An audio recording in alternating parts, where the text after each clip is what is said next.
नमस्कार दोस्तों, आपका स्वागत है। ये एपिसोड 3 है डिबेट टॉक्स विद एमसीआई का। और हमको बहुत अच्छे अच्छे रिस्पांस मिल रहे हैं डिबेट के अंदर, और साथ जो व्यूअर्स हैं उनके कमेंट भी बढ़िया आ रहे हैं। तो ये जो टॉपिक है, बेसिकली धनम ने हमको टॉपिक भेजा था। उसी वीडियो के अंदर उन्होंने कहा था कि इस टॉपिक पे वीडियो बनाइए। धनम 27, who is the current best bowler of India nowadays, Bumrah is not that efficient. ये उनका क्वेश्चन और उसका आंसर हम आपको देंगे इस पूरी डिबेट में। मेरे साथ मौजूद है मानस। नमस्कार दोस्तों। और देखना है कि कैसे इस डिबेट एपिसोड के तीसरे तीसरे एपिसोड में आपका स्वागत करते हैं। और देखते हैं कि कौन सबसे एनालाइज करते हैं सारे बॉलर्स को। देखिए देखिए, सबसे पहले मैं थोड़ा सा एक इम्पोर्टेंट नोटिस आपको दे देता हूँ कि अब कल से चालू हो जाएगा इंडिया वर्सेस इंग्लैंड की जो सीरीज है। तो जो डिबेट है उसको हम थोड़ा सा रोकेंगे, और जो दो जनों ने हमें टॉपिक्स भेजे थे, अभिनेटर और क्रिक 45 ने, तो उनके आप लोगों के टॉपिक्स हम जरूर से कवर करेंगे। बस थोड़ा सा इसको स्टॉप देंगे क्योंकि इंडिया वर्सेज इंग्लैंड को हमको पूरा कवर करना। तो जब जैसे ही वो फर्स्ट टेस्ट खत्म हो जाएगा, उसके बीच का जो गैप आएगा, आप दोनों की वीडियो में हम अपलोड कर देंगे डिबेट की। तो शुरुआत करते हैं। अब इन्होंने मानस इन्होंने बेसिकली पूछा, who is the current best bowler of India nowadays, Bumrah is not that efficient. इन्होंने ब्रैकेट में लिखा है कि बुमराह की जो एफिशिएंसी है वो इतनी सही नहीं चल रही, तो किसको लोगे आप? तो इसको अब यार, अब आप बताइए इसका आंसर। थोड़ा सा इसको एनालाइज करते हैं। देखिए, अभी हमारे पास करंट बॉलर्स है जो ऑल फॉर्मेट्स खेलते हैं। तो सबसे पहले आते हैं, उनमें एक नाम आता है हमारे पास मोहम्मद शमी का, जो तीनों फॉर्मेट्स खेलते हैं। एक हमारे पास आता है कि हाल में नवदीप सैनी का भी आया था, पर एकदम से वो स्टॉप हो गया था। भुवनेश्वर कुमार वो थे जिनको खिलाते थे तीनों फॉर्मेट्स, पर उनका भी खेलना बंद हो गया। तो दो जो बॉलर्स है वो जो ऐसे खेलते हैं करंट फॉर्मेट्स, उनमें आते हैं एक तो जसप्रीत बुमराह जो तीनों फॉर्मेट खेलते हैं, और एक मोहम्मद शमी भी तीनों फॉर्मेट्स खेलते हैं। मोहम्मद शमी इंजरी की वजह से T20 नहीं खेल पाए थे हाल फिलहाल, लेकिन अब अवेलेबल तो होंगे, ऐसी बात नहीं है। तो आप देखिए कि जसप्रीत बुमराह की जगह आपको एक नाम आता है ना दिमाग में, तो वो है मोहम्मद शमी का। देखिए, मोहम्मद शमी लेके ना T20 मैचेस उन्होंने कम खेले। मतलब उन्होंने 12 मैचेस खेले। मैं आपको स्टैट दिखाता हूँ, 12 मैचेस में उन्होंने 12 विकेट लिए। पर निशांत, और कोई हमारे पास ऐसा सच कुछ है नहीं ऐसे। देखिए, अब मेरे को समझ नहीं आया कि धर्म ने बोला Bumrah is not that efficient. अब इन्होंने नाम उस बंदे का लिया है जो बंदा ऑल फॉर्मेट खेलता है और जिसके विकेट्स भी ज्यादा हैं। अब हम ऐसी परेशानी में आ चुके हैं, हम नाम किसका बचा। देखिए, पूरे नाम देखते हैं। युजवेंद्र चहल, वो टेस्ट नहीं खेलते। इन्होंने पूरे ऑल फॉर्मेट की बात करी ताकि डिबेट बढ़ी। उन्होंने लिखा था कमेंट में, तो युजवेंद्र चहल टेस्ट नहीं खेलते। कुलदीप पे आ जाइए, कुलदीप टेस्ट टेस्ट खेला है लेकिन खेलते मौके थे, उनको बेस्ट, हाँ खेलते थे, अब नहीं मौके मिले, नहीं मिले। अब नहीं मिल हाँ, रहे, मिल वो नहीं भी रहे, मौके नहीं मिल रहे। भुवनेश्वर। देखिए, भुवनेश्वर को मैं चुनता, अगर उनको 2018 से आपने एक भी टेस्ट मैच नहीं खिलाया, अगर 2018 तक का आप पूछ रहे हो, तो मैं अभी भूवी को ही मानूंगा क्योंकि बुमराह उतने एफिशिएंट दिख नहीं रहे। तो भूवी है होंगे मेरे। लेकिन यार, टेस्ट मैच उन्होंने 2018 के बाद खेला भी नहीं है, तो इस वजह से। वरना ओडीआई T20 वो खेलते हैं, बढ़िया इकोनॉमी के साथ बॉलिंग डालते हैं। अब ये कंडीशन से आगे भूवी की, अगर वो खेलते तो हम भूवी का नाम ले सकते थे। अब सिराज सिराज नया नया, इन्होंने टेस्ट खेल दिया, ओडीआई भी खेल दिया, T20 इन्होंने खेला नहीं इंडिया के लिए। आईपीएल की बात आप कर नहीं रहे, आप बोल रहे हो उस इंडिया के लिए खेले हुए। तो अब नाम आता है नवदीप सैनी। नवदीप सैनी ने टेस्ट नहीं खेला, और ओडीआई भी शायद नहीं, ओडीआई तो खेल दिया। नवदीप सैनी ने टेस्ट नहीं खेला है। शार्दुल ठाकुर एक हो नहीं, सकते नवदीप थे, सैनी ने लेकिन टेस्ट खेला है। निशांत ऑस्ट्रेलिया में टेस्ट खेला है, पर कम मैचेस हैं। वो वही है ना, करंट बेस्ट बॉलर नहीं कह सकते उनको। शार्दुल आ गए। शार्दुल शार्दुल का यार, शार्दुल को कोई एक फॉर्मेट खिलाया नहीं शायद से। टी ट्वेंटी नहीं खिलाया। नहीं, शार्दुल एक T20 में नाम हो खेले थे सकता अभी। है। इंग्लैंड मानस के एक खिलाफ, शार्दुल, इंग्लैंड के खिलाफ खेले थे। एक शार्दुल नाम हो सकता है अगर बुमराह नहीं हो तो। शार्दुल। एक आपके पास निकलता है मोहम्मद शमी। ईशांत शर्मा आप हाँ, वनडे और ओडीआई खेलते ही हैं। हाँ। आपके पास फिर देखिए उमेश यादव भी जा चुके हैं। तो जो आपके पास जो बॉलर्स है वो एकदम रेस्ट्रिक्टेड फॉर्मेट्स खेलते हैं, कि एक ही फॉर्मेट या दो फॉर्मेट मुश्किल से सारे फॉर्मेट्स देखिए, नहीं मैं खेलते। आपको, आपके पास अब बॉलर्स की अपन लिमिटेड है। प्लेयर्स अंदर जो प्लेयर्स रेडार के अंदर है ना, जो अपन को ऐसा लग रहा है ये हो सकते हैं, तीन नाम है: मोहम्मद शमी, शार्दुल ठाकुर और बुमराह। क्योंकि बुमराह तो हो ही सकता है, आप उनको हटा नहीं सकते, वो सारे सारे फॉर्मेट खेलते हैं। और कोई नाम मानस आपके दिमाग में आ रहा हो जो खेलते हैं तीनों फॉर्मेट, इंडिया के बॉलर्स? देखिए, हार्दिक पांड्या आ सकते थे, पर वो तो एक नहीं है, ऑलराउंडर हाल हो गए फिलहाल एक अभी तरह खेल से। ही रहे हैं। स्पिनर के 2018 के अंदर बाद आप टेस्ट नहीं खेला स्पिनर उन्होंने। के अंदर अगर आप आ जाओगे तो अश्विन अश्विन T20 ओडीआई नहीं खेलते। अब रविंद्र जडेजा हो सकते हैं, लेकिन वो विकेट्स नहीं लेते, थोड़े कम विकेट्स लेते हैं। हालांकि जैसे टेस्ट के अंदर थोड़े कम विकेट्स लेते हैं। क्योंकि आपने बेस्ट बॉलर बोला है करंट में, आप ऑलराउंडर कहते तो मैं रविंद्र जडेजा का नाम लेता, तो जडेजा भी नहीं हो सकते। वॉशिंगटन सुंदर अभी अभी आए यार, तुमको बेस्ट नहीं कह सकते करंट में अगर आप पूछ रहे हैं तो। अब कौन बचा आपके पास मानस? तो देखो यार, अब अगर बात करते हैं मैचेस की, अगर आप मैचेस पे जज करेंगे तो आप अगर नवदीप सैनी को लेते हैं कि वो तीनों फॉर्मेट खेल रहे हैं तो बात ठीक है। मोहम्मद सिराज को आपने ले लिया, ये भी ठीक है, लेकिन इनके मैचेस देखिए कितने कम है। कुल मिला के भी अगर हद से भी देखे ना तो एग्जैक्टली मुझे पता नहीं कि नवदीप सैनी ने कितने मैचेस खेले, 5 से 10 मैचेस खेले होंगे। लेकिन फिर अगर आप देखें तो मोहम्मद शमी देखिए इतने एक्सपीरियंसड है, 2013-14 से टीम का हिस्सा है और फिर विकेट्स भी ले रहे हैं धनाधन। टी20 में इतने चांसेस मिले नहीं क्योंकि इंजरी इश्यूज आ जाता है बीच में आपके पास, और टी20 में आपको नए बॉलर्स को मौका देना पड़ता है। इस वजह से टी20 को मौका नहीं मिला, और टी20 में अगर 12 मैचों में 12 विकेट लिए हैं तो मैं इस चीज को कोई बुरा नहीं मानता, क्योंकि हाल फिलहाल आप वनडे और टी20 के अगर वनडे और टेस्ट के रिकॉर्ड्स देखे तो वो काफी अच्छे हैं उससे। तो अगर बुमराह के बाद कोई एफिशिएंट गेंदबाज का नाम आता है तो वो मोहम्मद शमी लगता है देखिए मुझे। और मोहम्मद शमी के बाद जो आता है वो शार्दुल है। अब ये तीनों प्लेयर्स अपने रेडार के अंदर, अब इन तीनों के स्टैट्स हम आपको बताते हैं, फिर इन तीनों में से अपन डिसाइड करते हैं कि अब असली है कौन, क्योंकि और नाम मुझे याद नहीं आ रहा। मानस, अगर हम भूल गए तो कमेंट में जरूर बताना। वैसे मानस, आपको कुछ याद आ रहा है कि कोई नाम किसी को अपन भूल रहे हो? स्पिनर्स के अंदर देखा जाए, स्पिनर डिपार्टमेंट अपन ने सारा ले लिया है, और जो अभी करंट में तो यार जो बंदे खेलते हैं सबके नाम लिए वैसे। उमेश यादव, उमेश यादव वनडे और टी20 नहीं खेलता निशांत, मतलब कम मौका मिलता है ये कह सकते हैं। और तो मौका यार कोई टेस्ट क्रिकेट ही खेलने का मौका नहीं मिल रहा। हाँ, तो और तो कोई नाम यार हमें याद नहीं आ रहा। मोहम्मद सिराज भी ये। हाँ, तो बस हम तीनों को, अब इन तीनों को एनालाइज करते हैं। सबसे पहले शार्दुल पे आते हैं। मेरे पास शार्दुल की स्टैट्स हैं। टेस्ट मैच में उन्होंने 2 मैचेस खेले, 7 विकेट लिए हैं, 3 की इकोनॉमी। टेस्ट मैच में शानदार मानस, इनके 2 मैचेस में 7 विकेट लिए इन्होंने 3 की इकोनॉमी से। ओडीआई के अंदर आते हैं तो उन्होंने 15 मैचेस के अंदर 22 विकेट लिए, 6 की इकोनॉमी से। टी20 2018 से अगर इनको देखे तो 22 मैचेस में 31 विकेट्स लिए, 9 की इकोनॉमी। और आईपीएल को अपन गिन नहीं रहे, मतलब आईपीएल को भी अगर गिनते हो तो 52 मैचेस में 51 लिए, 9 की इकोनॉमी। तो इनकी जो टी20 की जो इकोनॉमी वो थोड़ी सी ज्यादा है, 9 की। ओडीआई की ठीक ठाक मानते हैं, 6 की इकोनॉमी। और टेस्ट की लाजवाब है, लेकिन मैचेस 2 ही खेले तो एक्सपीरियंस आप कह नहीं सकते। तो ये तो इनके स्टैट है, इनको देख के क्या बोलेंगे मानस साहब? देखो स्टैट्स बहुत शानदार है, जिस तरीके के युवा गेंदबाज हैं और जिस तरीके का प्रदर्शन कर रहे हैं। ऑस्ट्रेलिया में सीरीज में भी जिताने में भी अहम भूमिका निभाई थी इन्होंने चौथे मैच में, और फिर जिस तरीके का प्रदर्शन कर रहे हैं हाल फिलहाल अभी कुछ टाइम से, कुछ समय से, वो काफी अच्छा है। मैं तो चाहता था कि एक इंग्लैंड के खिलाफ जो टेस्ट मैच है उसमें आप एडिशनल अगर आपको बैट्समैन देखना तो शार्दुल ठाकुर आप देख सकते हैं कि बैटिंग में अच्छी कर सकते हैं, बॉलिंग में स्विंग करा सकते हैं, तो आराम से ये भी है चीजें। लेकिन कुछ चीजें हैं, रेस्ट्रिक्शंस हैं, देखिए कितना एक्सपीरियंस नहीं है हमारे पास बॉलिंग डिपार्टमेंट में। आप कभी भी इनको नहीं देखेंगे कि पूरे के पूरे 10 ओवर डाल दे वनडे में या 4 ओवर पूरे टी20 में।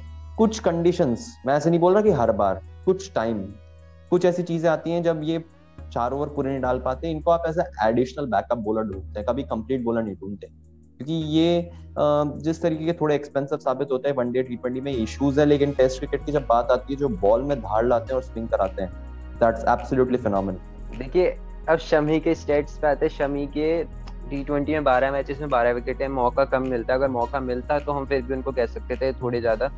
टेस्ट में 51 मैचेस में इनके विकेट से 184 टेस्ट में। ओडीआई के अंदर इनके 79 मैचेस में 148 विकेट है। अब इकोनॉमी की अगर अपन बात करें तो इनकी टेस्ट की इकोनॉमी मानस ध्यान से सुनना 3.3 की है, बहुत ही शानदार। और ओडीआई के इनकी जो इकोनॉमी वो 5.63 की है। और आप टी20 के देखे तो 9 की है। तो ये इनकी इकोनॉमी है।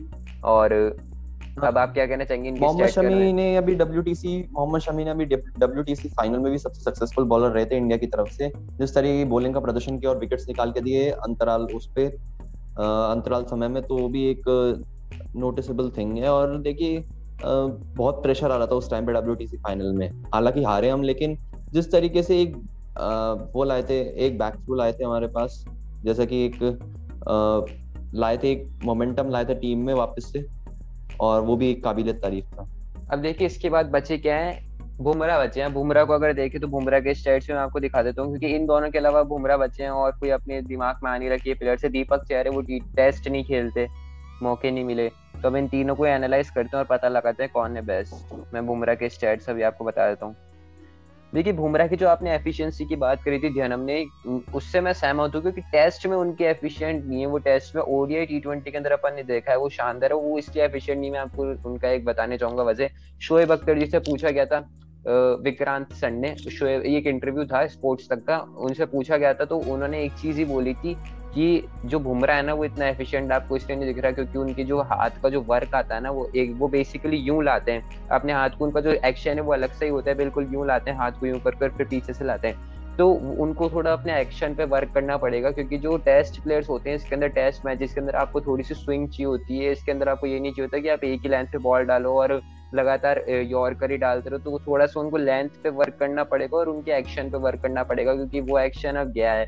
पहले शोएब अख्तर जी थे, उन्होंने बोला कि मेरे घुटनों में इतने दर्द होते थे कि मैं इतनी तेज भाग के आता था, और एक वजह उन्होंने जो बोली मैं उससे बहुत ही खुश हुआ कि उन्होंने, शोएब अख्तर जी ने बोला था कि अब आप लोग टीम मैनेजमेंट पता है क्या करी, बुमराह पे प्रेशर डाल रही है कि वो तीनों फॉर्मेट खिलाइए, और जो फास्ट बॉलर होता है उसको रेस्ट की बहुत जरूरत होती है और क्योंकि वो इतना दम लगाता है और फिर उसके घुटनों में भी दर्द होता है। तो शोएब सर ने पीसीबी को बोला था कि मुझे आप दो ही फॉर्मेट खिलाओ या एक ही फॉर्मेट खिलाओ, और अगर खिलाना है तो 15-20 मैच छोड़ के फिर बाद में खिलाओ क्योंकि मैं इतना नहीं कर पाऊंगा। लेकिन पीसीबी मानी नहीं, पीसीबी बोलती कि आप हमारे प्रबल गेंदबाज हो। तो ऐसे बुमराह के साथ भी हुआ जा रहा है और वो लगातार इनको तीनों फॉर्मेट घसीटे जा रहे हैं, फिर इनका करियर भी जल्दी खत्म हो जाएगा जिस तरह से अगर देखा जाए तो। अब थोड़ा थोड़ा गैप दो ना यार, क्योंकि अब बॉलर भी थक जाते हैं लगातार एक एक लेंथ पे बॉल डालेगा और उसी एक्शन से, तो ये वजह हो सकती है, इस वजह से इनकी जो एफिशिएंसी है वो कम हो रही है। ये शोएब अख्तर ने बताया था, माना सब सहमत इससे?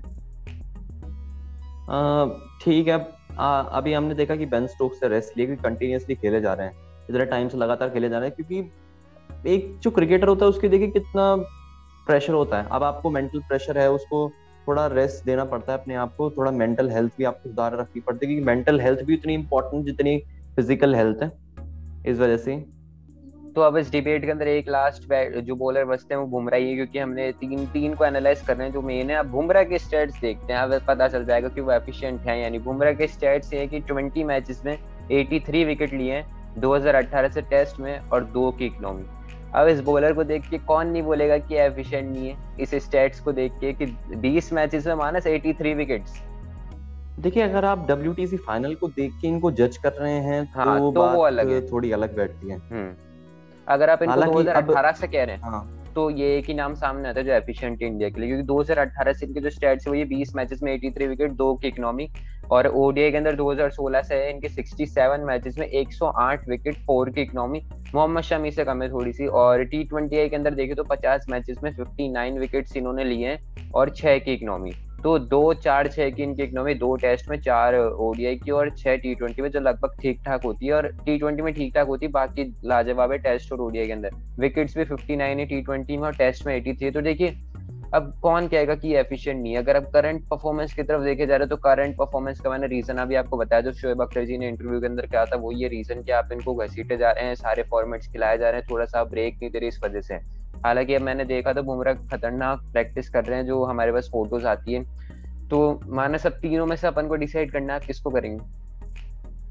देखिए मैं मोहम्मद शमी की तरफ जाऊंगा। एक एक्सपीरियंस कहता है उनका, T20 में हालांकि इतने मैचेस नहीं खेले, पर वनडे और टेस्ट का तो अगर आप एक्सपीरियंस देखें ना तो 90% रिप्लेसमेंट जो अब है ना एक परफेक्ट बॉलर की जो ऑल फॉर्मेट्स खेले, तो मेरे हिसाब से मोहम्मद शमी है।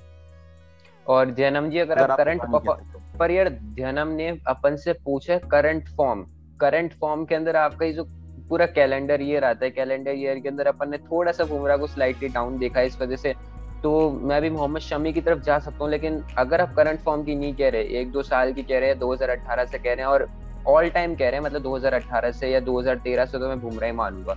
लेकिन आपने करंट फॉर्म पूछा है तो मोहम्मद शमी में मानस से सहमत हो सकता हूँ। और मैं मोहम्मद शमी को भी नहीं हटा के मैं भुवनेश्वर कुमार को चुनता है यार, अगर इनको आप टेस्ट मैचेस खिलाते हैं। मानस में भूवी के भी स्टैट्स लाए, उनके भी स्टैट्स लाजवाब है।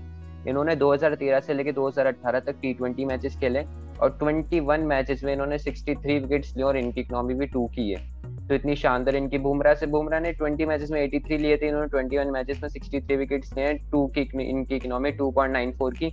ओडीआई ये 2012 से खेले और इन्होंने 119 मैचेस में 141 विकेट्स लिए हैं ओडीआई में, 5 की इकोनॉमी। T20I के अंदर इन्होंने 51 मैचेस में 50 विकेट्स लिए हैं, 6 की इकोनॉमी। अभी इन्होंने 50 विकेट पूरे करते हैं श्रीलंका वाले दौरे में, 2012 से खेले। तो इनके स्टैट्स मुझे शमी से भी बढ़िया लग रहे हैं, लेकिन इनको अपन इसलिए नहीं चुन पा रहे क्योंकि इनको मौके नहीं मिलते टेस्ट में। तो थोड़ी सी हमारी भी परेशानी वाली दिक्कत आ चुकी कि अब जिसको हम अच्छा मानते हैं उसको टेस्ट में मौके नहीं मिलते, और जो अच्छा है वो एफिशिएंट चल नहीं रहा, अब चुने किसको? तो मानस आपने मोहम्मद शमी को चुना? हाँ मैंने मोहम्मद शमी को चुना है। मोहम्मद शमी देखिए एक आपको बेस्ट ऑल्टरनेटिव देते हैं, और 90% एफिशिएंट भी है अगर ऑल फॉर्मेट्स की बात की जाए तो। तो कोई भी देखिए बॉलर देखिए 100% एफिशिएंट नहीं होता। इस डिबेट को अब यही खत्म करते हैं। हमारे जो रेडार के अंदर जो प्लेयर्स थे वो 4 हैं, और भूवी को मैं इससे जोड़ रहा हूँ कि आपने उनको टेस्ट मैच नहीं खिलाया, लेकिन आप बाकी के स्टेट्स देखिए शानदार है। 2018 के बाद वो हालांकि नहीं खेले, लेकिन फिर भी अगर उनको लेते हैं तो चार प्लेयर्स हैं जिनको एनालाइज हमने करा। शार्दुल ने मैचेस कम खेले, ये रीजन है, इसलिए हमने उनको नहीं चुना।